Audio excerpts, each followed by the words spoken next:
It's time for the award-winning Shake, Rattle, and Troll.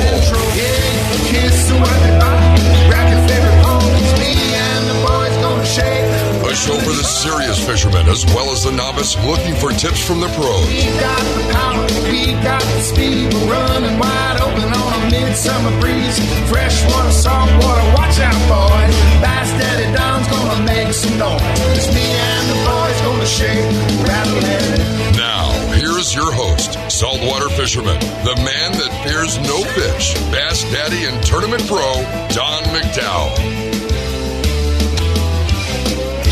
Yeah, man. Hey, I'm Don McDowell. Welcome to Shake, Rattle, and Troll today. How many days before the Trump train starts blowing its whistle? We got 12 days. 12 days. Be a long 12 days, man. It's okay. As All long right. as the current man sitting in that suite doesn't do what we hope he doesn't do, we're going to be in good shape. Well, I'm just saying, you know, Michelle Obama came out recently and said we had no hope. I have a lot of hope. I hope they don't take any of the towels, the dishes, the paintings when they move out of public housing.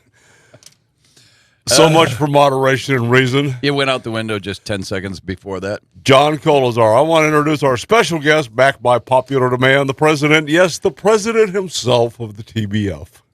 Greg Kruger. Morning, Don. I appreciate you coming down. What's happening in your little world? We got all sorts of stuff coming up. We've got a meeting this week down in Tucson. We're going to be at Cody's. We don't call it Tucson anymore. It's Berkeley South. Berkeley South. Yes. Okay. Yes. Flagstaff is Berkeley North. I'll be in Berkeley South. Okay. Cool. AKA There we Tucson. go. But anyways, we've got a new Tucson club that's going to come on. Excellent. And having a meeting down there. So they'll be joining TBF and underneath our umbrella. We have a qualifier, the second qualifier of the season on the 21st. And in February, we take our qualified state team that for 2016, we're going to go fish the divisional out at Havasu for 4 days. Nice. We got to get JK up at Havasu on the smallies. Yes. You know, I wouldn't mind doing that someday. You were recently up in downtown Payson where the temperatures are pretty nippy, let's say. Yeah, that qualifies. HPC, what was going on yesterday? How many people were there? How much money did you spend? And what are you doing?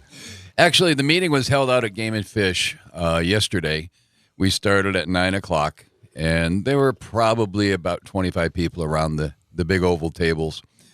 And basically what that is it's a culmination of all the projects that were submitted by all the local HPCs. They were brought together. My book for just deer projects, coos deer and mule deer, was 5 inches thick. Wow. And there's tremendous amount of demand for projects for habitat. Most are involved with water. We've known that forever. We're trying to, whether it's catchments, whether it's dirt tanks, whether it's, we even had controlled burns. Those are some of the bigger ones. We're trying to get water and disperse water for wildlife throughout the state. No, rumor has that, and you heard it first here on SRT Outdoors, James Cougar was putting in for a water project for his elk in his backyard. Did that pass? That did not pass, did not come to the table, did not meet the demands, no. Personal recreation is not part of it. I see. Yeah. I love Jim, but we're not putting a catchment in his backyard for him. No. Okay. No. I'm just saying. No, but there was $2 million that was divvied up yesterday. And it's between how many projects, roughly? Give or take 5 or 10. give or take 5 or 10, somewhere in the neighborhood of 120. Holy cow. Yeah. And the nature of the bulk of the projects, are they water catchments, grassland clearings? A lot of it this deforestation? year is there were two. It breaks into two fields really: water and habitat. The water projects, if it's dirt tank cleanouts and if it's bentonite laydown, you're talking somewhere in the neighborhood of $15,000. Wow. If it's just simply taking existing tanks and working with float valves and repairs and things like that, it's even less expensive. If you're talking new catchments where you have to go in and destroy an old one, and then you have to put down all the new stuff, you're upwards $50,000, $60,000. Now you're talking the new stuff. Are those included what we've done recently over the past couple of years with the holding tanks, the roof, drainage systems. Yeah, the big apron, 4 2,500-gallon polypropylene tanks. That's the way to go. Has those been on the ground long enough to come up with an approximate lifespan? Yeah, they're looking at 40 to 50 years on those. Close enough. As long as you can keep the elk and other animals from tap dancing on the apron, you're in great shape. That's one of the things they found is that elk like to tap dance on those. It makes noise and they have fun. Honest to goodness. And it blows me away because I always worried about whether or not they would cave through, but that's corrugated steel that they're tap dancing. Yeah, but that's only 26 gauge, I think. Yeah. Not very thick. It's not that strong. So a lot of those projects, and then there's also projects that we dovetail into existing projects where they've been funded in the past. It's part of a landscape program. Some of the grasslands restorations, as they call them, those are some of the bigger ones that we do. Since you've got a couple of fishing guys here, how many fishing projects are there? There are exactly 0 fishing projects. And JK, why is that? Because you can't raise money through single tag auctions for fishermen, and because you have a much more severe problem than we do. There's a NEPA process and an ARCI process for on-the-ground projects where we follow through with all the paperwork, the federal paperwork, to make sure that we can do changes to the land, where there's still debate. Every time I turn around and listen to you, speaking of the Hook Boys, you can't seem to figure out they can't seem to figure out who's in charge of who owns those fish, and why can't you change the habitat that they're on? The fish furniture has been an issue that's been on this table for 5 years that I've sat here, and nobody has really been able to move much. On that issue, let's just say the winds have changed or blown just a little bit, and there were some real serious discussions being had at the department. There was information request filed, I'll leave it go at that, with Tonto National Forest, with Salt River Project, the Bureau of Reclamation, the Department of Interior, and the USDA. Don, it's time. It's time for the bass guys to be able to say some of those things. Here's the key. Ours is a renewable resource, and we have to cull off animals each year. There is no catch and release in hunting. Never will be. If you don't remove a particular portion of that species from the landscape, there is only detrimental things that occur. Whereas with fishing, certainly there are people who will take fish, but you guys do a lot of catch and release, which is fine. You're going to get some big fish eventually down the line, which is what's been practiced for years. I understand it. And I think long-term we'll look back probably 100 years from now and have better information about what the catch and release program has done over those years. I don't want to see stunted fish. I don't want to see anything that goes on like that. With animals, if we don't remove them from the landscape, oh yes, I am speaking about horses and burros, as well as cattle, as well as elk, as well as deer, as well as javelina, you're going to have an imbalance on what's left out there, and that's killing us right now. Well, as you know, we've been going through the NEPA process, the EIS process, and this process, that process. I think we've on Roosevelt Lake alone, we have no less than 8, and I think that's a very conservative number, of, let's say, partners, be they federal or whatever the case may be, and one of them certainly being Salt River Project. But I think we're making a little bit of progress on that. Hopefully in the next quarter, we'll be in a position to start dumping the Cantrell condos or fish furniture, whatever you want to call them.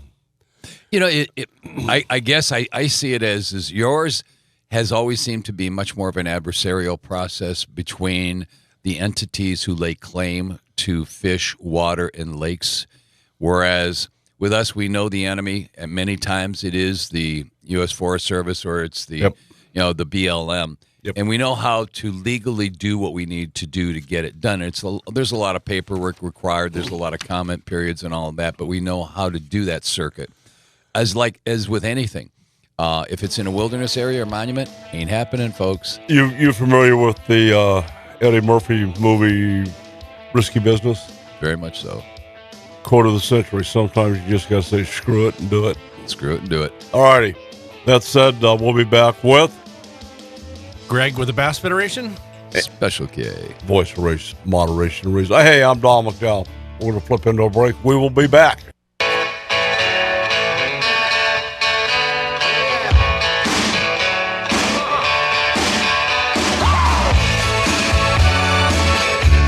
Yeah, man, we're back. All righty. I want to get started. Before we went live, you and I were having, and JK too, he's all over this cormorant issue. We had Jerry Tate in here talking about going back to 1961 without cormorants and fast forwarding to, let's say, 10 or 12 years ago. I went to the department with then Chief Larry Riley. Bless his heart, great guy. We had him in studio, and he's not a tall guy, but he's a nice guy. We put a couple of phone books on his He was vertically challenged. on his chair so he could reach the microphone, and I've not had a milk tag since then. So I did take him to task on the cormorants. I went to him and said, Chief, listen, we're getting these cormorants in, and they're getting more and more and more and more and more, and as you know, they eat pound, 2.5 pounds of fish a day per bird, depending on how big they are. What are we going to do about them? He said, we're going to wait and see, if they work their way into the ecosystem. Well, we took that same issue to then Kurt Young, who replaced Larry Riley.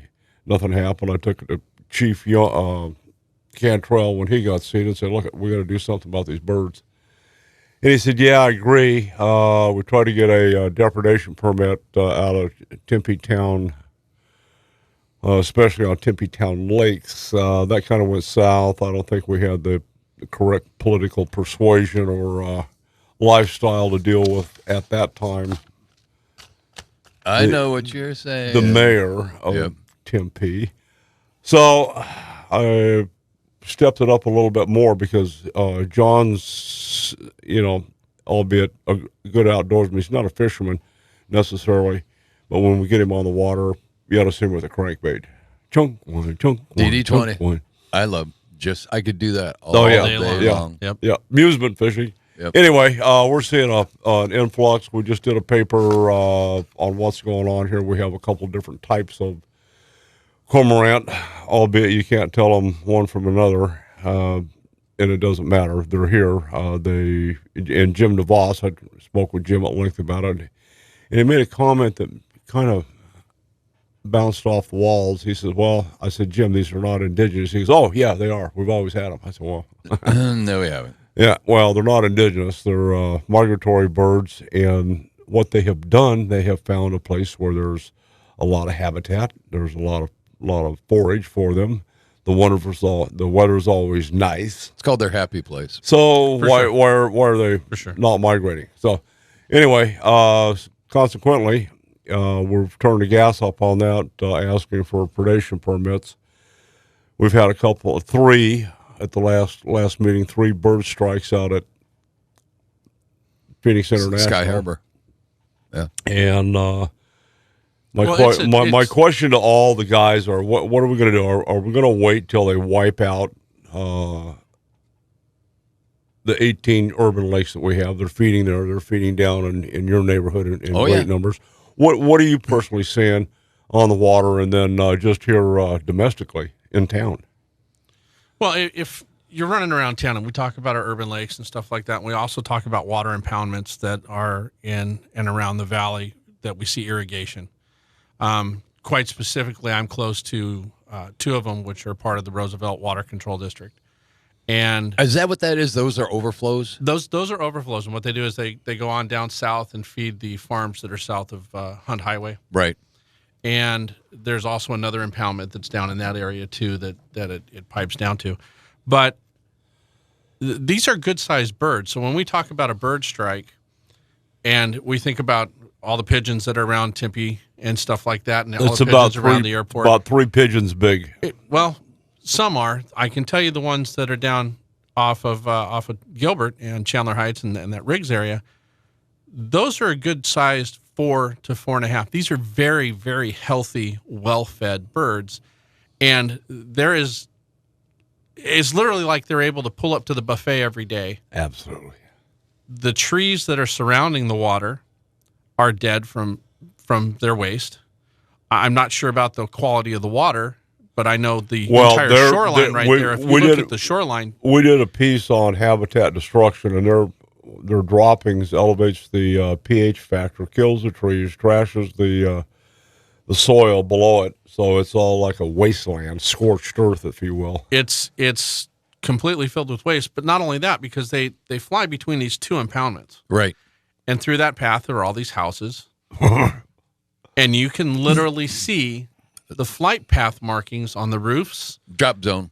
and in the street, and on the vehicles, and what have you, that there is a subsequent destruction of personal property that we're talking about now, not just, oh, well, I don't really mind. It's off in this tree. It's off over here. It doesn't really affect me. It's actually affecting areas in our urban areas because of the amount of droppings that are going on.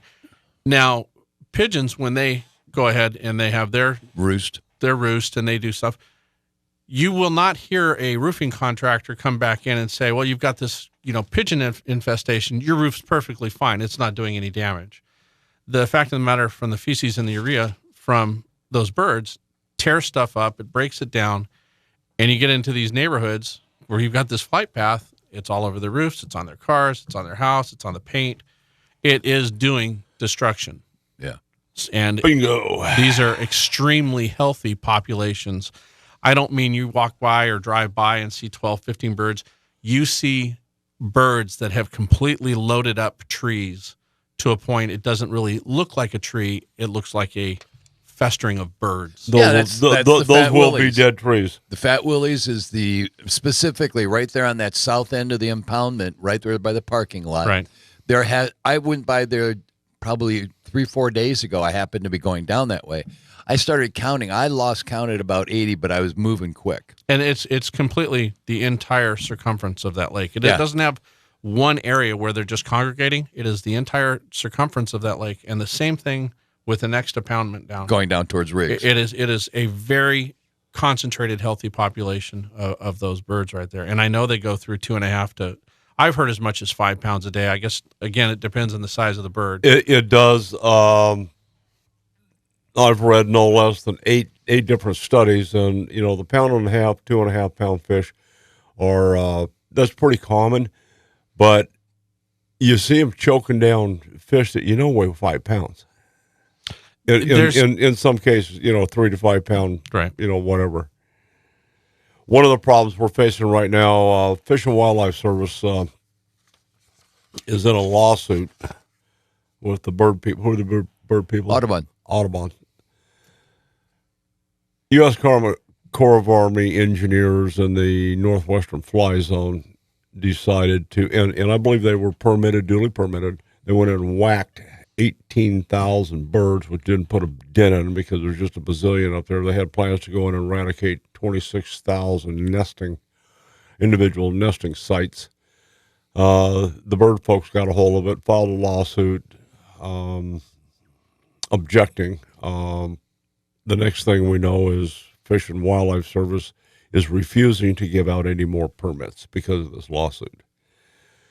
And my stance on it is, well, that's fine and dandy, but we've got a situation here that's 12 or 15 years old. On top of what you're talking about, we're putting money into stocking the urban lakes for the folks to enjoy recreationally. I know John's out there practicing with his kayak and his Snoopy Go Get 'em rod. So I got a story about Snoopy Go Get 'em rods here in a second. We'll get right to that. Plus, then you start talking about risking human life. And I mean, these guys, there's a whole bunch of them out here at Tempe Town Lakes and in that riparian area on both sides where the water is.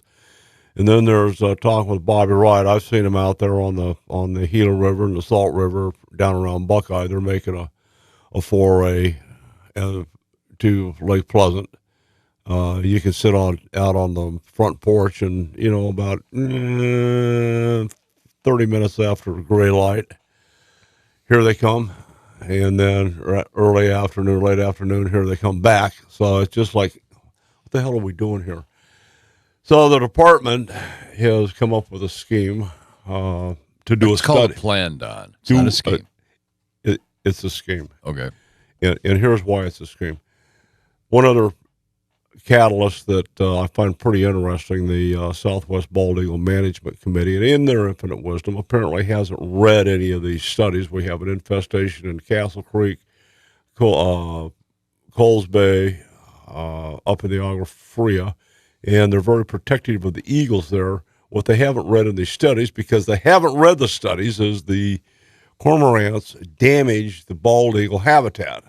Now, they want to shut the river down for recreational. Yeah, to all the boaters to save the birds, and we're losing habitat, water quality. I'm sure is a factor if they had sense enough to go measure the water quality, especially in the impounds that you're looking at. And it's just we've got to do another study. So what they're doing now, they have asked for volunteers, which I volunteered two people, myself and one of my other guys.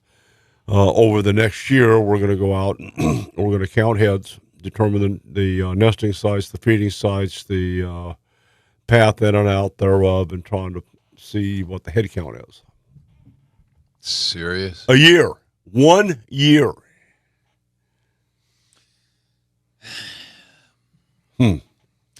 I will say do you this. understand my frustration? Oh, totally. I want to add one more word to the SRT dictionary.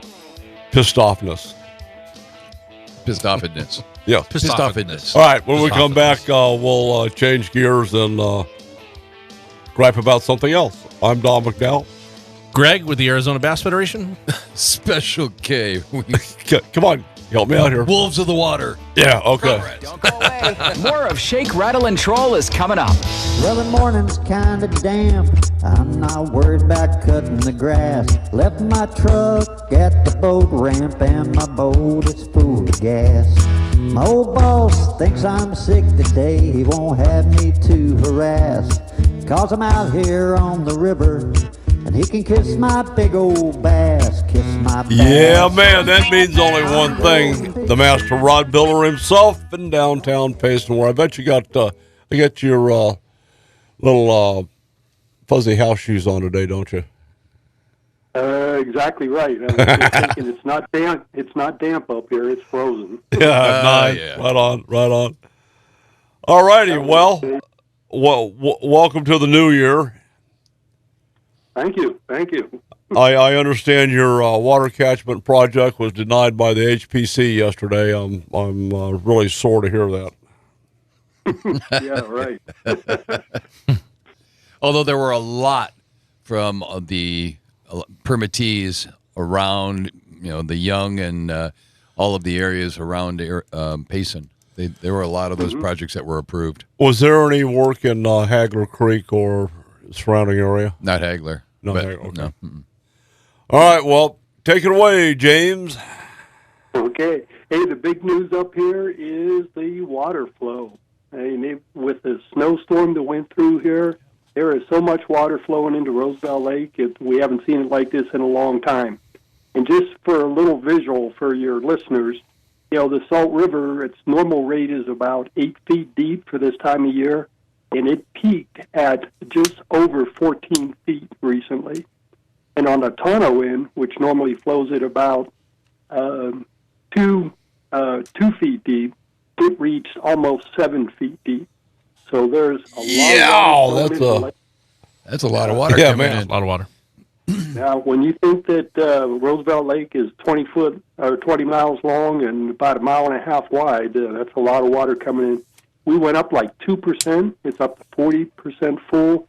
And I was just looking at the numbers this morning. It is just tenths below 41% full. So technically, we almost went up 3% in about 10 days. James, what's the highest you've seen it in this monitoring level? You've been doing this for years. What's the highest you've ever seen Roosevelt? I remember back when it reached 110% full. Yeah. Oh, yeah. Oh, those days aren't here anymore. No. Oh, not here anymore. But, typically, JK, we like to see it around 60 to 70% full. Yeah. That's what I think that if we have a nice wet winter, that could be an expectation. I heard one estimate that just from this recent storm and the amount of snowfall that we have up on the rim and the Matazelle, people are estimating that just that is going to give us about 50% full. So Wonderful. We'll see. We need more wet. Yeah, we definitely need more. And I was talking to the Wild West Bass guys. They have their Oh, that's right. They got a team tournament coming up. championship. Yeah, team championship scheduled for May. And wow, what a perfect time! I mean, it's setting up to be a great tournament if everything goes well. But the bad news is that the fishing conditions are poor to fair. And what's happening, because all that water coming in, it's bringing a lot of stained water with it. The water coming in at both ends of the lake is just chocolate brown. I mean, it is dirty as you can imagine. And even in the center part of the lake down by the dam, it's still stained down there. Wow. So just about the whole lake is churned up and kind of tough for fishing conditions right now. But on the good news, as soon as I hang up with you, we're loading up and headed down to the lake. Today ought to be a good day. It's going to be a nice, stable, clear, sunshine day. They're predicting a high of around 55 to 60. There ought to be a good crankbait or jerkbait reaction type bait this afternoon. Don't laugh, because I'm going to see you down there, brother. Yeah. Bluebird skies in January on Roosevelt after a bad front. All righty then. It's all going to be dependent on if that water gets a little bit warmer in the backs of those coves this afternoon. Okay, here's what you do. Make sure you take your peanut butter and jelly sandwich and your Kool-Aid. It's going to be a long day, buddy. I've heard that before. They call it sandwich fishing because you can throw your bait out and sit down and eat a sandwich. Yes, sir. How do you do that when you're crankbaiting? Yeah, crankbait's a little tougher. You got to get those nice long handles. You get it under your arm and just hold it there. What pattern, color crankbait are you going to be throwing? Come on, give it up. Well, I go for two things. When it's really stained like this, everybody's going to be using a chartreuse or a light-colored type bait.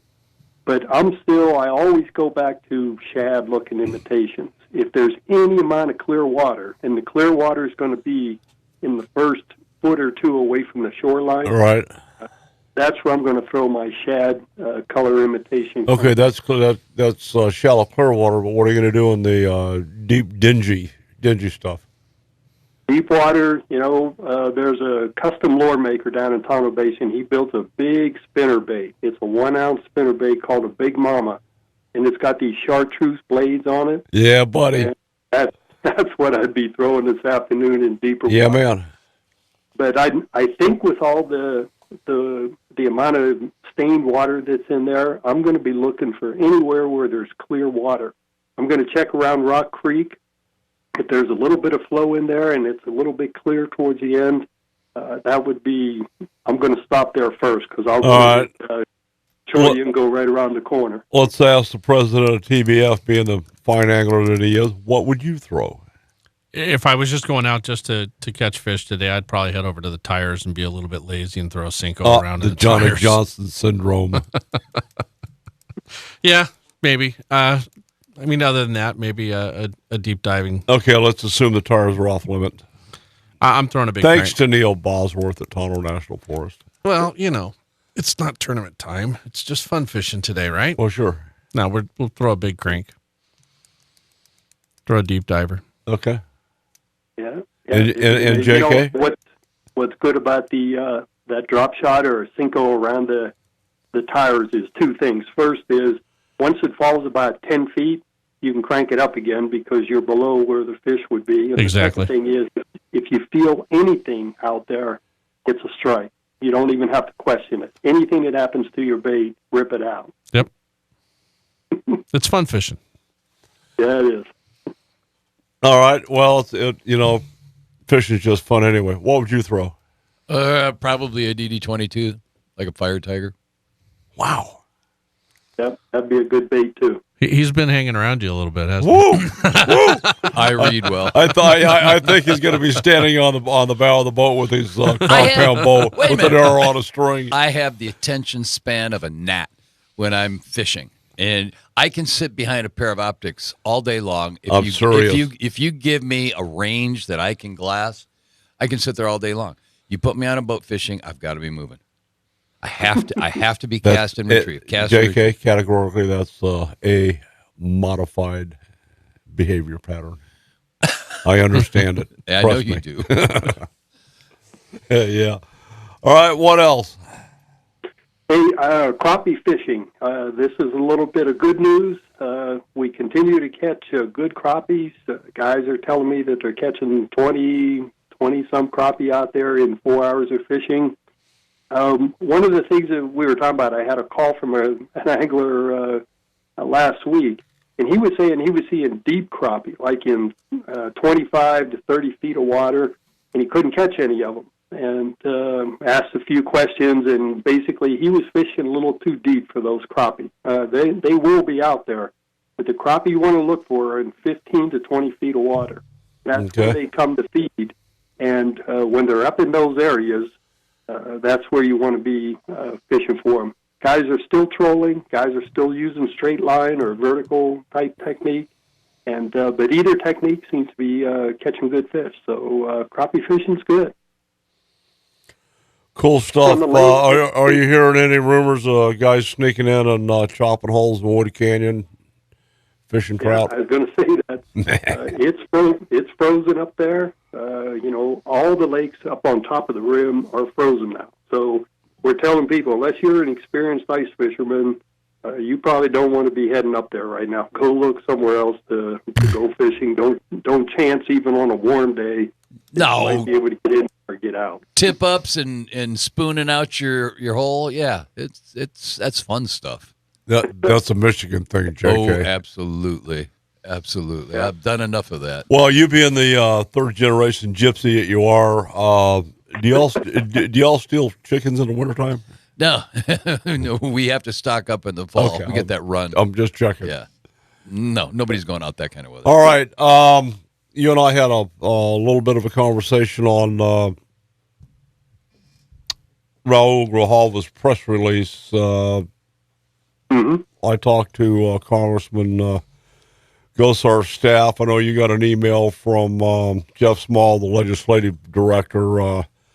News has it there was a press release put out by Mr. Grijalva, and we'll leave it go at that this time, that Mr. Obama is not going to hit the Grand Canyon National Monument or the Sonoran Desert Monument or the Sonora Verde Valley Red Rock National Monument. What do you hear from Jeff? Yeah, just a word of caution to that is, the letter's not an official type thing, and basically the congressman's office is saying just keep your fingers crossed until January 20th. All righty. We'll be back in touch with you on that. Listen, you have a great day, and we'll talk to you next week. We'll be right back.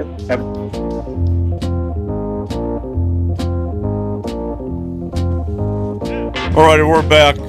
As you heard, Mr. Guggenauer, the Master Rod Builder, is about an hour early. We're going to keep that, make that change because of the time change. California messes with the clock, so we'll do Captain Bill. We've got a little bit of a report on the cod fishing. Rumor has it is stupid. Malahide made their first run after dry dock yesterday. We have Tim Price. He's going to join us. We're going to talk about Bass Junkies a little bit more. And then this week, we don't have any fallen soldiers killed in action. However, we do have one officer to tell you about here in a little bit that was shot and killed in the line of duty.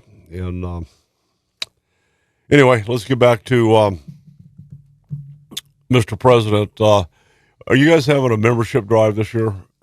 Trying to increase membership? We have a membership drive every day. Every day, yeah.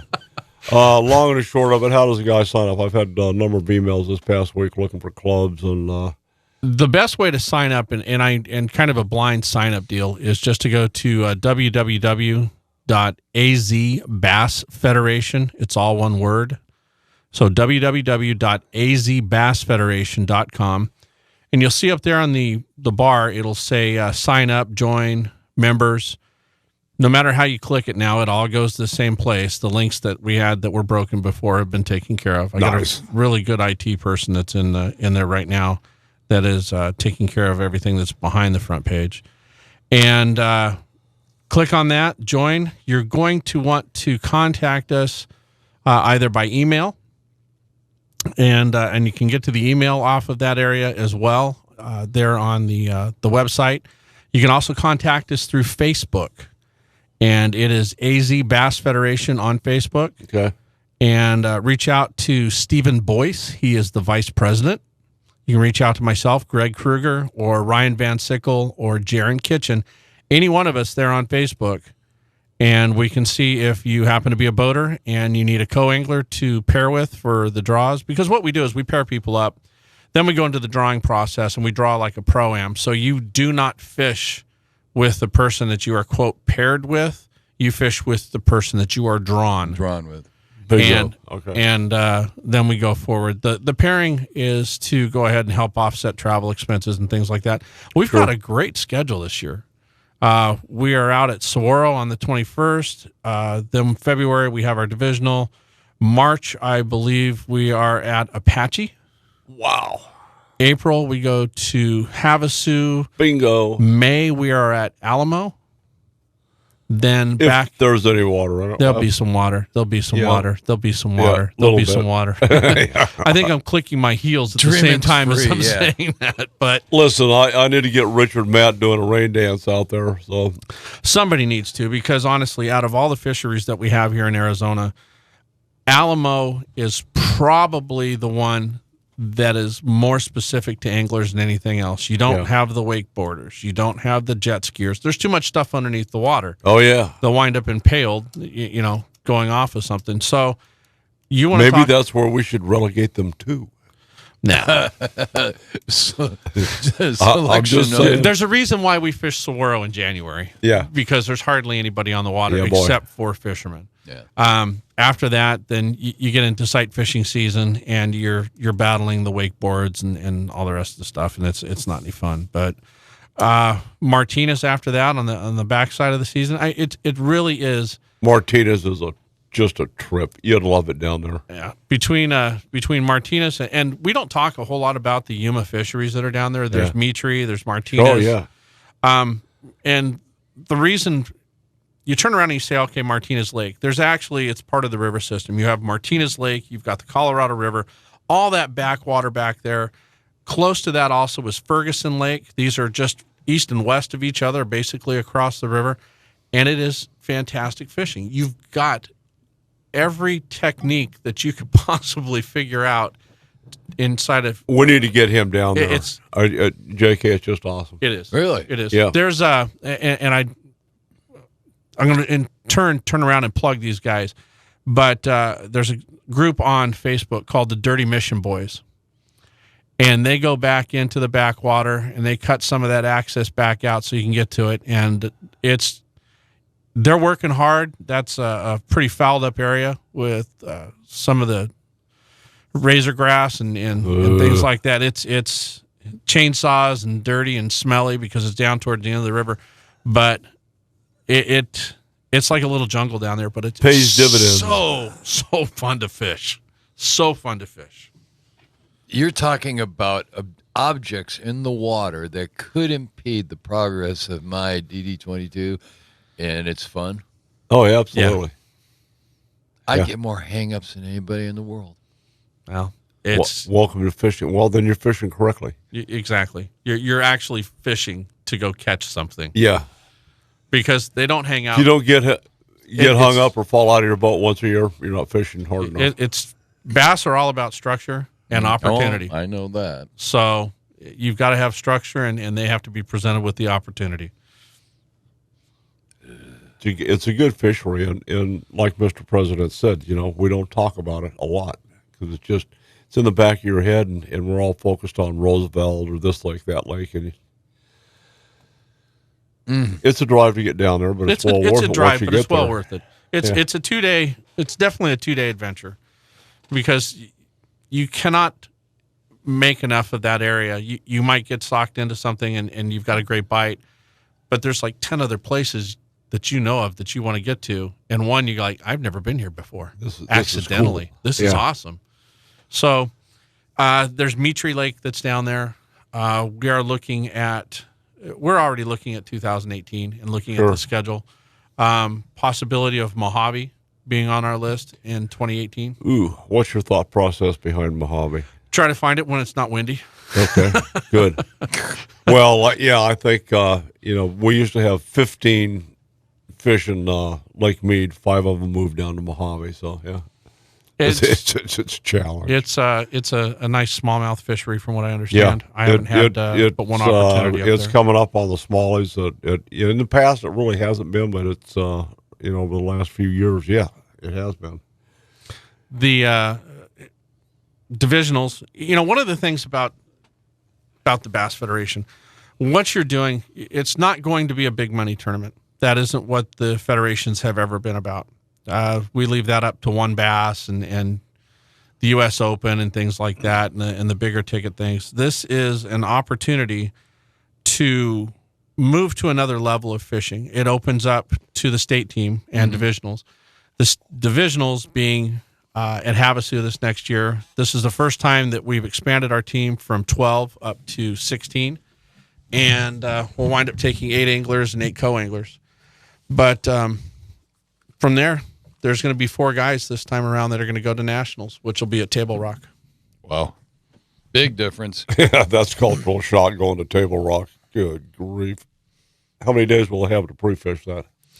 They're going to have 4 days total of pre-fishing, and they will have up to 3 days of competition. Their first 2 days are going through and kind of sorting the men from the boys. Yeah, man. And the third day, everybody that qualifies from their region is immediately qualified for the BFL All-American, and that's all paid for, transportation, housing, their boat, all the rest of it. If you happen to win at nationals, then you have the BFL, and you'll also be going to the FLW Forest Wood Cup. All righty. Today, roll call is for Trooper Landon E. Weaver, a Pennsylvania State police officer. He was 23 years old. And this particular event occurred on December 30th. He was shot and killed when he and another trooper responded to a domestic disturbance at a rural home in Baker's Hollow in Huntington County about 6:30 in the evening. He responded to the home to investigate a protective order violation when he was shot. The subject who shot him had been released on bail on a felony charge earlier in the month. The suspect was located the following morning, and report has it he is now deceased as well. Trooper Weaver has served with the Pennsylvania State Police for only 1 year, was assigned to Troop G, and is survived by his wife. Very, very, very unfortunate. As always, our heartfelt condolences go out to these guys, all the law enforcement officers. They're protecting what matters. That's you guys. Give it a thought. I'm Don McDowell. We'll be back. Here's your host, saltwater fisherman, the man that fears no fish, Bass Daddy and Tournament Pro, Don McDowell. All righty. Hey, I'm Don McDowell. Welcome to the second hour of Shake, Rattle, and Troll. If you missed the first hour, we'll just repeat what we did the first hour. It works for me. You'll call it rehearsal.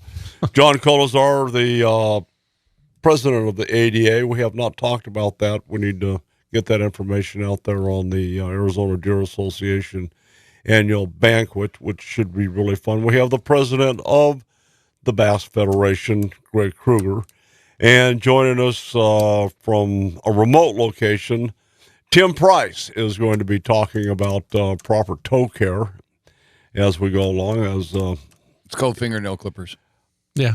Well, proper foot care is always appropriate for an angler. Most of us fish in flip-flops. So, you said toe care. You did say toe care. Happy toes are pretty toes. Tim, good morning. What's happening, my brother? Morning. How you doing, guys? We're good, man. We're good. We're all going to leave here and go over to Diva Nails and get our toes done this afternoon, so it's all good. Hey, I'll tell you what. It's nothing like a petty. You walk in, your feet hurt. When you leave, you feel like $1 million. I don't care if you're a guy or a girl. Yeah, buddy. Yep, it's all good.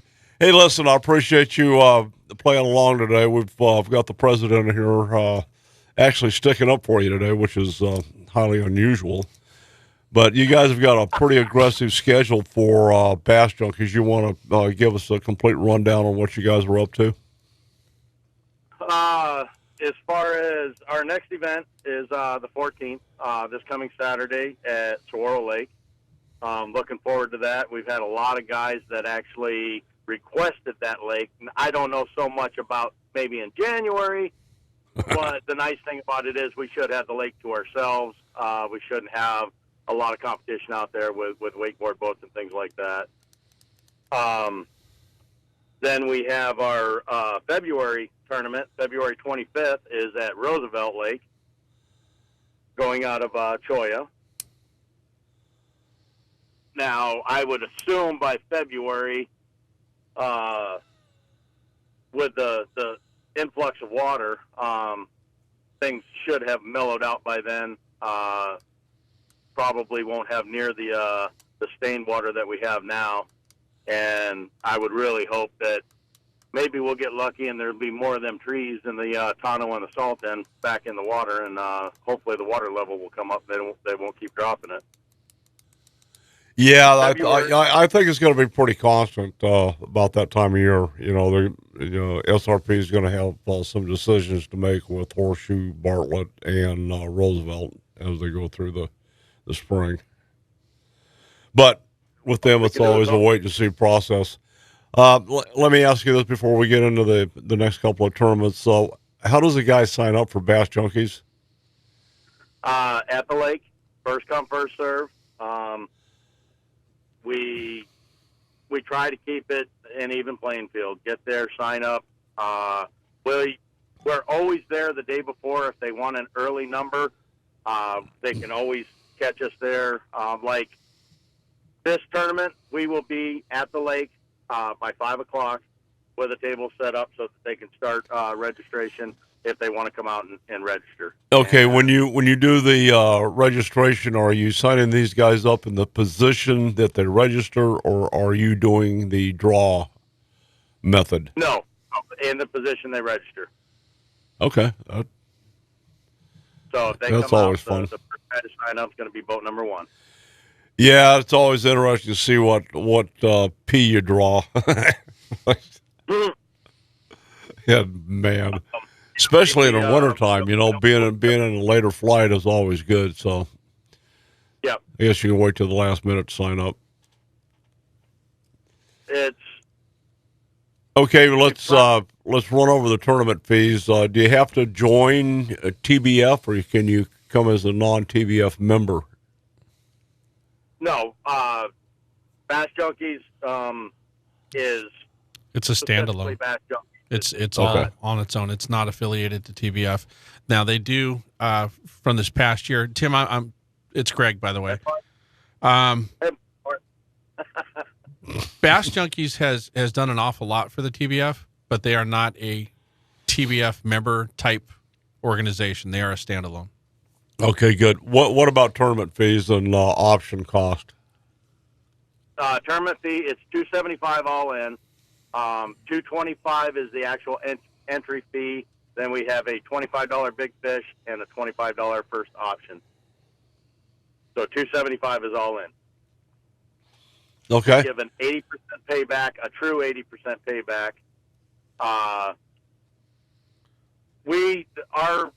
The way that we're structured, we're all about the paybacks. We offer a higher payback than the other circuits out there. The local circuits.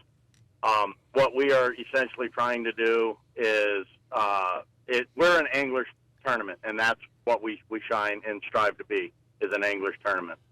So in our paybacks, the money that we've actually did the footwork, and we've gone out and got sponsors. to cover a vast majority of the money that we're taking in for the championship. That's why we're striving so hard to generate 40 boats per event. For every event we hit that 40 boat mark, we have a sponsor that is stepping up and they're adding $1,000 to the championship pot. Wow, that's pretty decent. So, and by doing that, that's minimal amount of money that is being pulled from the anglers to be able to go towards that championship pot. So when we get all said and done, perfect example. If we generate 40 boats, the first tournament we did not. The second tournament we did. The rest of the events, if we generate 40 boats per event, with the little bit that we take from the anglers and the money that we've generated, our championship pot will be just under $15,000. Nice. Okay, what do you got in store for February and the balance of your junkie season? February, we will be, we said February, we'll be at Roosevelt. March, we're actually going to be at Apache Lake. Everybody loves Apache Lake in March and April. And April, we will be at Lake Havasu, which that event ought to be absolutely phenomenal. Our May tournament will be at Alamo Lake. Again, like Greg had said, water, please have water. Yeah. I don't think anytime soon we're going to see the trees in the water, but if we could even get close to where the trees were in the Williams end, that would be. Well, that right there, Alamo's another ongoing conservation battle that we've been fighting forever. The Bill Williams River Water Authority is the guys that want to suck the water out of Alamo. We've put a request into the Corps of Army Engineers to please keep it in. I don't remember what the elevation is during the spawning season to help the fish out a little bit. So sure. We'll be talking to them again this year, like we did last year and the year before and the year before and the year before. I'm just saying. At some point, there's more to the Arizona fisheries. If they would just give them the opportunity, we have some of the best fisheries around. They just Pleasant for a long time was a really, really good fishery. In essence, it seemed like it got fished out because people did so many tournaments out of there. And it's gotten to the point where I think more than anything, if you learn Lake Pleasant, with the influx of water, they pump water out, they push water in, they pump water out, they push water in. If you learn how to be, Lake Pleasant's probably one of the best lakes to learn how to be a deep water fisherman. All righty. We're going to ask you to hang on. Well, I want to pick that up and talk a little bit about that when we come back more with Tim Price, Bass Junkies, the president of the TBF, and the Moderation and Reason, John Colazar. We'll be right back.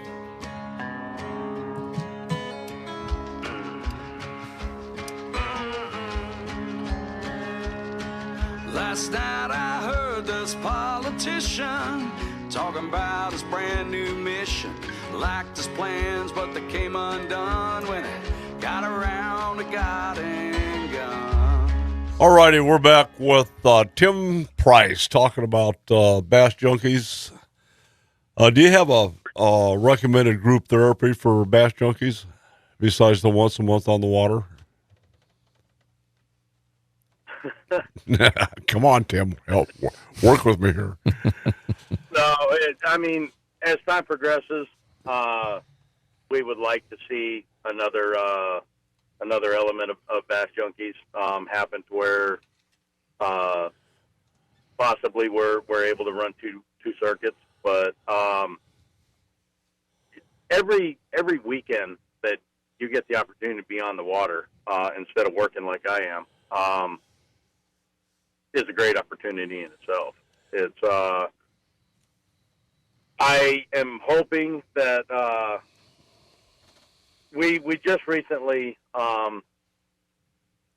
I don't know if you're aware of this or not, but we just recently signed on with BASS to be a BASS team trail. I've heard rumors, and congratulations. That's a big step. We're flabbergasted. I mean, we literally are looking so forward to what that has to offer. For the guys that come out and fish our event, it's a $10 membership fee for BASS. They can fish the 5 events and qualify to fish the championship for BASS, and we're looking forward to it. Absolutely nothing against the TBF, Greg. Just it was an opportunity that arose, and we were able to take advantage of it. Well, and Tim, I've been on here many times, and I've said over and over and over, I'm pro federation. That's one of those deals where I'm bipartisan with it. If it's BASS and it's federation, or it's TBF and it's federation, I'm all for it, because I think that is the anglers. That is the best opportunity for anybody that is out there fishing to go to the next level. And we look at guys locally that were into other websites and other Facebook pages, whether it be Josh Bertrand, who used to be a federation member, Ty Au, who used to fish TBF, Scooter Griffith. I mean, the list just goes on and on and on of these people that Marty Halsey, Ron Kasner was a past federation member. I mean, over and over and over, there's all these guys out here that have been inside of the federation. That's why I'm so pro-federation. The fact that Bass Junkies was able to do something with Bass and Bassmasters and the team circuit, Tim, I got to tell you, I'm 110% behind it. I think it's good for the local guys in the circuit, because this is another opportunity for somebody who is an angler locally in our market to possibly have a chance to go to the next level, which would be the classic with the Bassmaster Team Trail. Absolutely. And how many times have the guys that have fished Federation, they've fished both in the past. They've fished the TBS side of it, and they fished the BASS side of it. So now they actually have the opportunity to do so again. We're looking forward to it. We're looking forward to absolutely a great year. And bigger and better things come 2018. Well, Tim, I want to thank you and Jeff and all your staff for doing what you're doing, because we need a well-run, well-organized, proper fish care tournament that is fun. One of the things that has de-evolved in bass fishing here over the past few years, and you guys know this, is the camaraderie element, the fun element, and just having a good day, albeit a pretty serious tournament day. We all take that competition element very seriously, but at the end of it, you want to get off and go, wow, that was fun. Hang out with your buddies, meet some new people, and hang out and just lie to one another on what you didn't use that you actually did use. The other side of it is we're trying to bring back the family side of it. The tournament circuits years past, guys brought their wives out, whether they fished with them or not. They were there supporting them. The kids, we have, when we're out there, and these guys that have fished us have seen it. We have our wives out there. We have our grandkids out there. Most of our kids at this point are actually fishing it now, but we want to bring back that something that got lost along the way. Everybody got so serious about tournament fishing, but and it's not that we don't want to be a serious tournament. But we also want to bring back, like you said, the camaraderie. We want people to stay and talk and not just get their $300 quote hot dog and down the road. Yeah. I was just. And I got to tell you, man, how many $250, $300 hot dogs have we all had? When we set up everything, we have canopies, tables under the canopies, so the guys aren't blistering in the sun, especially during the summer. We have water available for them. soda available for them. We mix it up with the food. It's not just hot dogs and hamburgers. The last event we actually had big 6-foot subs out there. The event prior to that, we had Big Daddy's Pizza catered to us, and we had Big Daddy's Pizza out there at the event. So, we try to mix it up a little bit and not just be... Tell me a little bit about your new release boat. Well, our new release boat is a 22-foot low that has 2 tubs at the bow of the boat, and now the fish will actually go into a tub that'll be on the ground to make sure that they're ready for going back in the water. Perfect. Jeff is the one that takes care of all that, and he does an excellent job of taking care of those fish. Who drives the release boat? Jeff will. Okay, so Jeff is waypointing all the recycled bass that he goes and delivers back. That's like putting the fox in the hen house. Come on, really? Yeah, well, the other side of it is we don't fish a whole lot anymore. Now that we started running the tournament side of it, we just don't have that luxury, the opportunity to get out there and fish the tournaments that we used to. And so our whole point of view with that was not to release them at the ramp. That makes perfectly good sense, and thank you for doing that. We have such a social battering at most of these tournaments. So, well, both tournaments that we've done so far, we have had 100% success rate on the fish that were released. Now, there have been fish that were brought in dead already due to problems with live wells and things like that. And we do everything in our power to ensure that the fish that we get, we don't have issues with. And by being able to take them out on the water and release them somewhere else other than the ramp, there's places that used to hold a lot of fish and don't seem to hold those fish anymore. And we're hoping by actually releasing fish in different parts of the lake, we'll be able to get those areas to start holding fish more so than what they used to. Yeah, exactly. Before or after your winter tournaments, are you having a class in fizzing for the anglers that Eagles won't allow them to ask the question, gee, how do you fizz a fish? Honestly, it's gotten to the point where unless we absolutely have to, we don't fizz the fish anymore. Okay. We use the clips, and we actually will start having the clips available that the guys can buy if they don't already have them. And what it is it's basically a 3/4 or 1 ounce weight with a alligator clip on it. And for the last 2 years or better, I've been using nothing but the clips. I haven't had to fizz a fish in a very long time. Excellent. You put the clips on the bottom side fins of the fish, and it weights them down in the water. When we do it in the tubs, by the time they hit the bottom of that tub, they've actually burped up the air, and they're typically good to go within a minute and a half, 2 minutes. It doesn't take them very long to get readjusted in the tubs. So perfect. I think that goes to saying a lot about, we're not trying to.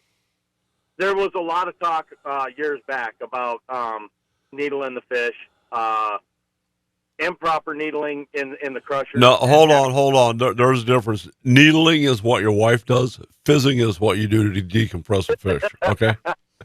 Come on. Gotcha.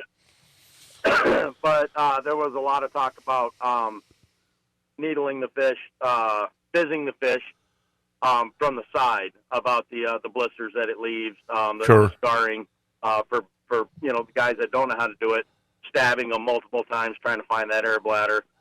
So that's why we really, really pushed hard towards the aspect of using the weights instead of the fizzing needle.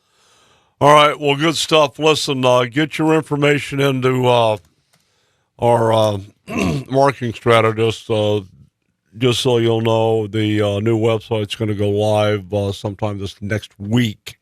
We've saved a space for TBF and Bass Junkies want to have your stuff up there, and we'll get that out in a newsletter in the next week or so. Listen, thanks for playing along. Enjoy your day. We'll do this again real soon. Thank you. I'm Don McDowell. Special K. Greg Kruger with the Bass Federation. Bipartisan president. Bass Yeah, boy, nice. We'll be right back.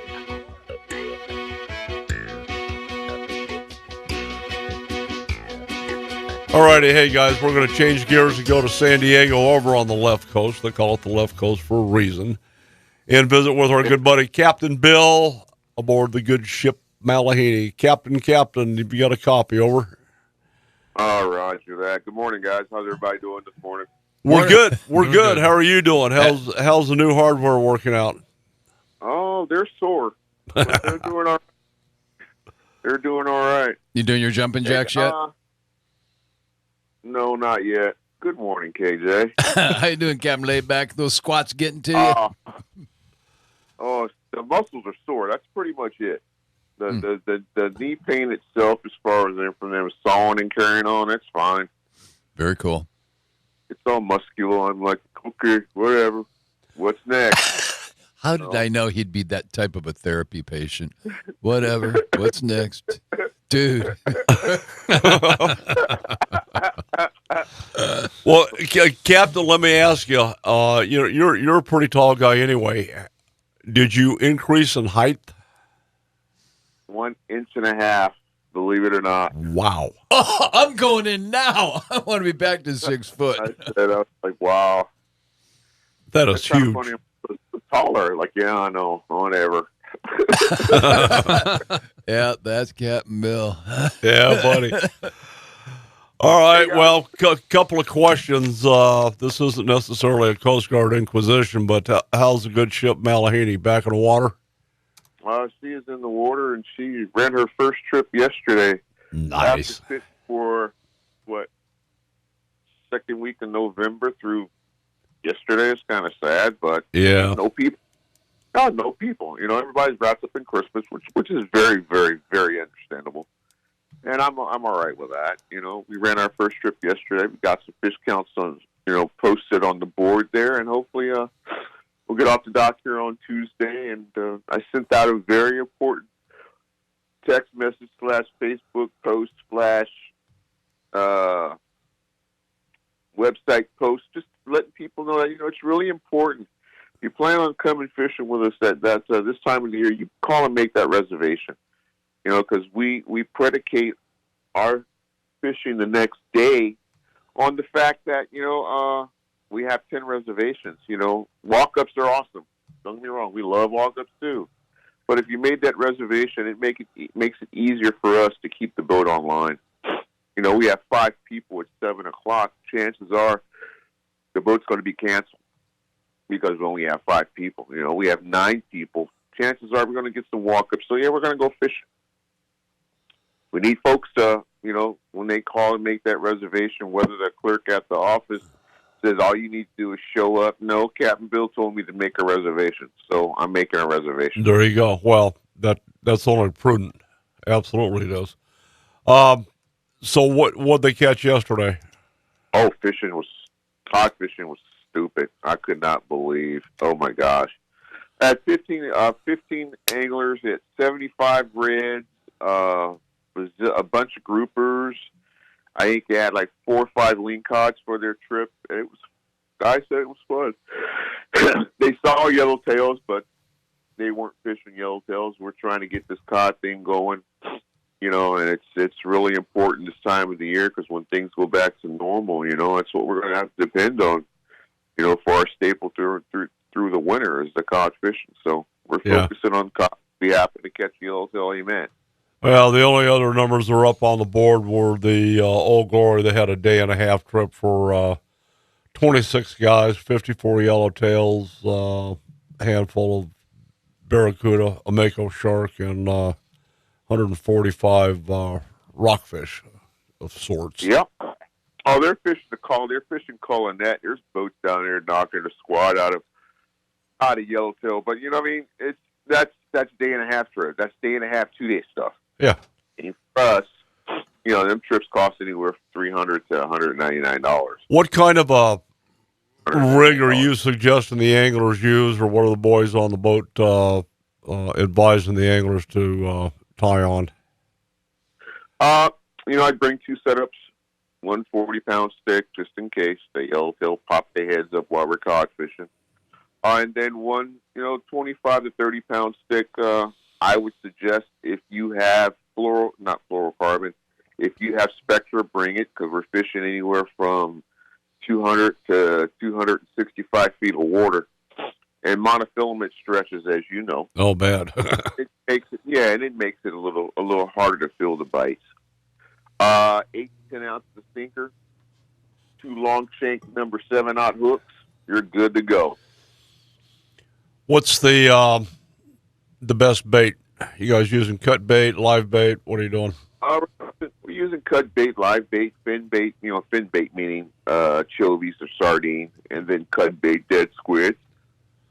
Everything seems to be doing what it's supposed to be doing and attracting a bite there. Okay. And it makes life really easy.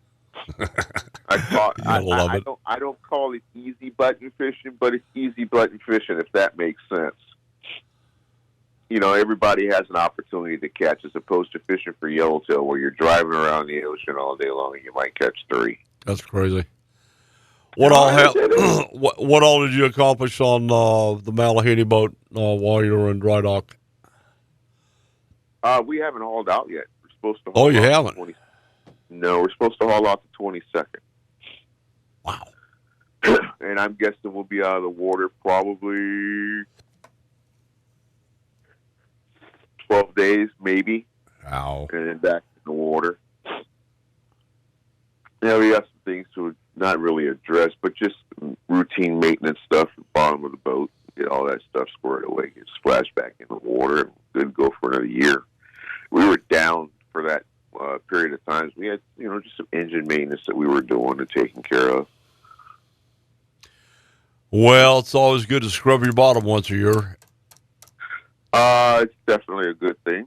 Yeah. Make sure everything's okay and everything. All the wheels are turning correctly. Well stated. All right. Well, that's good news. So we'll get the information out on the website and the newsletter to contact the landing at 619-222-1144 for a reservation on the good ship Malahini for your 3/4 day experience. Or they can actually look at the Facebook page, and once they're done looking at the Facebook page, scroll back to the top. There's a book down tab right there. Bam. Click on that. Easy peasy. Easy peasy. What's your Facebook page? Malahini Sport Fishing. Easy enough. All right. Well, we're going to wish you the best of the rest of the weekend, and we will talk to you next week, good Captain. Hey, you guys have a wonderful, wonderful, wonderful week coming up. By the way, Happy New Year and Merry Christmas and all that good stuff. You got it, big boy. I appreciate it. Yeah, thank you. Imagine that, another 1.5 inches taller. Yeah, I'm thinking. All right. Funny. All right, we'll see you, Captain. Captain Bill, the good ship Malahini, and it is indeed a good ship. Mr. President, did you know that the Malahini was originally christened the PT-671? I didn't know it was the PT-671, but I think I had read something the last time I was in. We had a little boat conversation, and there was something that had to do with a Coast Guard boat that was being converted to a fishing. That was it. There we go. It's not a Coast Guard boat. Oh. That was a, that was a a Navy PT boat. Yeah, It was a Navy boat? Captain Dave was talking about something. Oh. I don't know. Up in Washington State, there's been an awful lot of government boats being auctioned off. Go figure. Thank you, Obama. Yeah, a couple $100,000 fisheries boat went for under $60,000. Oh. Done. Yeah, I missed it. Yeah, I'm thinking the same thing. I missed it. I wasn't ready to write a check for $60,000. But, No. Having given a little bit more time than I had, I only had like 3 days. Oh. Yeah. So anyway, a lot of stuff going on. So, hit a little bit on the ADA banquet coming up. That's a pretty fun, important event. Yeah, we've got both the Coos deer and the mule deer tags for auction again this year. February. What do you think they're going to go for? Gut feeling. I'm hoping that the mule deer tag goes for somewhere around 300,000, and that the Coos deer tag does at least 40 again. Wow. Yeah. When I looked at the tag monies this year that we had for the 3 tags that were 2 tags auctioned, 1 tag raffled, we had over $750,000 for projects based on those 3 tags. Off the top of your head, do you know how much money was raised with all the banquets last year for the habitat projects? The problem is that if you just take a look at the species stuff, which is all that it is, I mean, the banquets make money for the organizations, and they put that in their own kitties for their own projects. But based on just the raffle tags and the auction tags, it was almost $2 million. How about if we put in a grant request for $50,000 to tag a largemouth or a smallmouth at Roosevelt? And do what with it? Catch that bass with a tag in it and release and give the $50,000 to the angler? You're going to have sell tickets on that one. If every bass fisherman in the state paid $10, and then you had a bass that had a chip on it that was worth $50,000, and you put it into a particular lake, and put the money into conservation of that lake. My question is, how are you going to do that again? You know, the fight that you guys have that we don't is who owns the water. Look, that's we've got a new commander-in-chief. Trust me, stuff is changing, JK. You just watch, fasten your seatbelt, and hang on. Okay. All right, hey, when we come back, we're going to get this thing closed out and talk about Big Mike and Danica Patrick. Oh, yeah. Wow. All right, we'll be right back.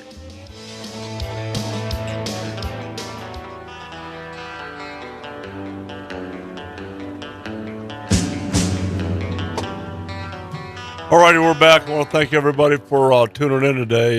Good information from Tim Price and President Kruger. And, JK, you've done a great job on the HPC. Are these projects all final now and they're going in for funding? Well, what happens is they have a recap on it. Dave Bruns is the one who really, I mean, he sat there till, I think it was 3:30 yesterday. Started at 9 till 3:30. I'm going to make some suggestions because of the way it was started this year. I think it was wrong the way they did it, but we're gonna make some suggestions. But what happens is it meets for final approval, stamp of approval. But each of the HPCs that we've granted to, pretty much we're ready to roll, and so it's more of a formality. It's a recap. We'll have that recap this week, knowing where all that. When do the projects actually hit the ground? It varies. Now that we know that we have the funding, a lot of them will start probably May, June, July, August, and start rolling from that point on. But if they're the water catchments, that's development. It won't happen for another year just because of the cycling and the development crews and how many we have doing that. We've got over 100 of those. The wheels of the bureaucratic system turn slowly. It's not that. It's scheduling. It's really scheduling. And by the way, the ADA is going to have a project out by Lake Pleasant. Really? Yes. What are we doing? We're putting in some water catchments. What, to feed the burros? What are you thinking? It's going to have a retention barrier that won't allow burros in. Electric? No. Automatic random fire? Random fire would be nice, but no, it'll have that 3-bar. You're going to do all the welding again, and it's going to be in April. I just talked to Joe Curry yesterday about that, and we're going to get the schedule set up. It was either the last weekend in February, which was a no, or sometime in April, and I said, yeah, April's good. Yeah. When you say 3-bar, because I know some other people aren't going to know what that is, basically you're putting a fence up that the deer will go over, the burros can't. Correct. Okay. Yep. That's the key. Yeah, I don't mind going out there and welding for 2 days. It's good stuff. Oh, yeah. And I need to learn how to weld still, so you're going to teach me next time. Okay. Practice, yeah, we can do that. Well, I think that the only thing you need to know is be sure you dip your electrode in a little Vaseline and it won't stick when you hit it. So I'm just saying. Oh, dear. I almost believed that for a split half second. And no. Try it, it'll work. Oh, it will not. It'll fizz out. Mr. President, anything you want to add or anything profound coming out of the Bass Federation for next year besides Bass Junkies? Really, probably the biggest push that I have to say right now has to do with the meeting on Thursday for the Tucson anglers. Okay. We've had a number of clubs years ago that were down there, and attrition, time, age, all those things kind of put into it. The economy sure didn't help. Yeah, we had 7 and 8. So attrition. How many funerals do you have this year? We have a total of 9. Yeah, and 1 yesterday. And we're seeing that in our ranks too. But new clubs starting down there, that's a big push. The other thing is, as I had said off air, Bass Junkies handles all of our weigh-in responsibilities this year for 2017. We're not in that scramble anymore of an executive board racing off the water, trying to get things done. That's crazy. Yeah. It's obviously, I have a bit of a bias because I was able to work with them in the summer, and I have an understanding of what their operation does, whether it is the weigh-in queue, the tubs that are there, prepping for it. The product that they're using is Rejuvenate. They Good contact. stuff. It's great stuff. They're sponsoring them because they felt so good about their fish care. They didn't have any hesitation at all. Jumped right in and said, "Yeah, you've got the tubs in your queue, you've got your weigh station, you've got a hospital tank, you've got a transport tank, you've got aerators and everything, you've got an aerator rate, making sure that your oxygen levels are, hey, we're in. You're going to represent our product great, and you guys are doing a good job." Well, I like the weighted clip method that Tim and Jeff are using. That's pretty cool. Not as invasive. It works. Bass days, we use a decompression method, and that seems to work. It's not conducive to tournaments, regular bass tournaments. It just takes too long and right. Too much water. So, anything on your front you need to add? Nope, we're looking forward to a good year this year. Membership for ADA, how does a guy join up? azdeer.org. What's the membership fee? azdeer.org. $35 for the year. And we're going to be putting out another, we put out a recap of the youth camp that we had. By the way, for all those who are interested, start putting your kids in for the elk hunts this year. We're having the same hunts again, probably. The deer cow elk combo up in Unit 23 North, where we will have our camp. I expect to see kids that I know again, and I expect to not have to do the death march that I did across that canyon. You're talking to the wrong gene pool. Yeah. Well, your son and I are going to have a serious conversation about ever doing that again. Yeah.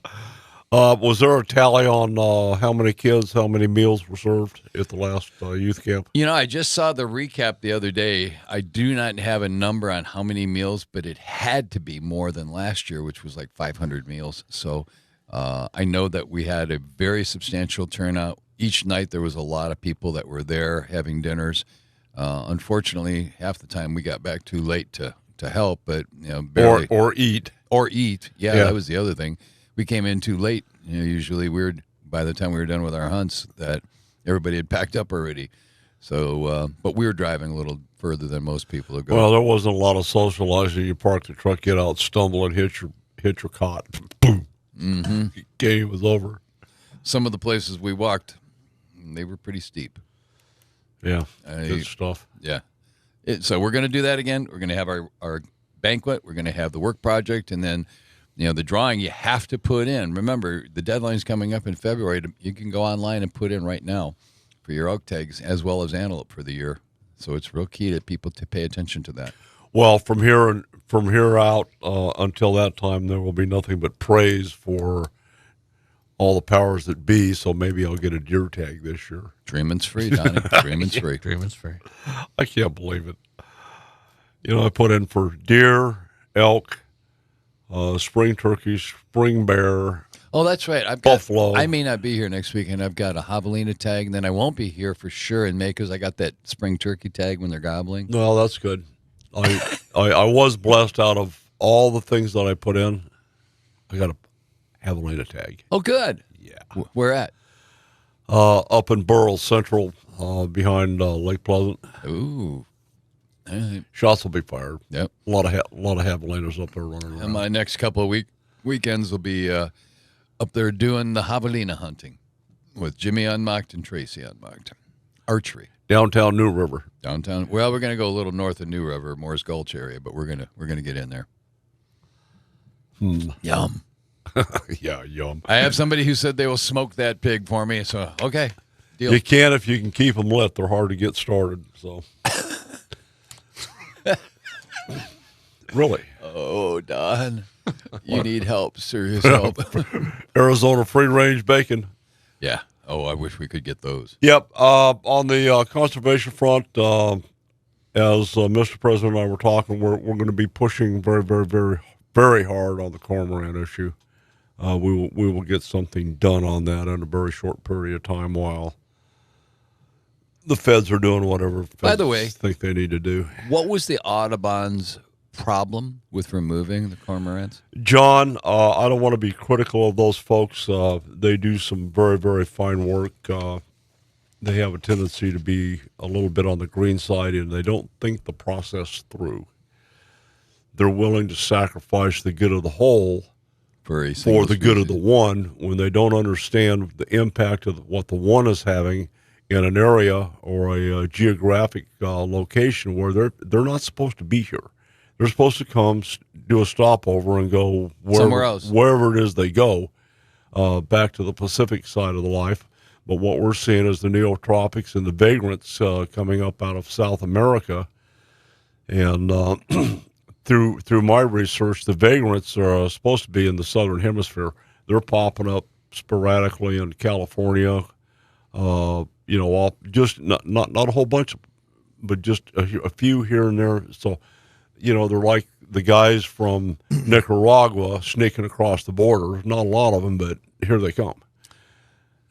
Where one comes, more will follow. Well, those impoundments that are holding water and they've got trees around it and nobody's there, the fish will be there. That means they're going to be there. Well, there's a couple of eradication methods. They're talking about nets and, pellet guns. Pop, pop, pop, pop, pop, pellet. Pop, pop. Yeah. No. That'll take them down.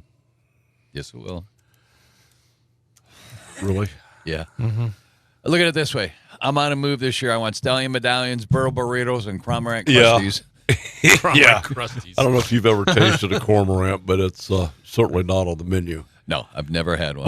Anyway, like the burros and the cormorant, Winchester has a eradication program. So I'm going to leave it go at that. So anyway, thanks for listening. If you have comments, questions, want to be on the program, Don at ShakeRattleAndTroll.com. Check out the new website next week, ShakeRattleAndTroll.com. Sign up for the newsletter. And you are? Special K. Greg Kruger with the Arizona Bass Federation. Sign up for that. What's the address?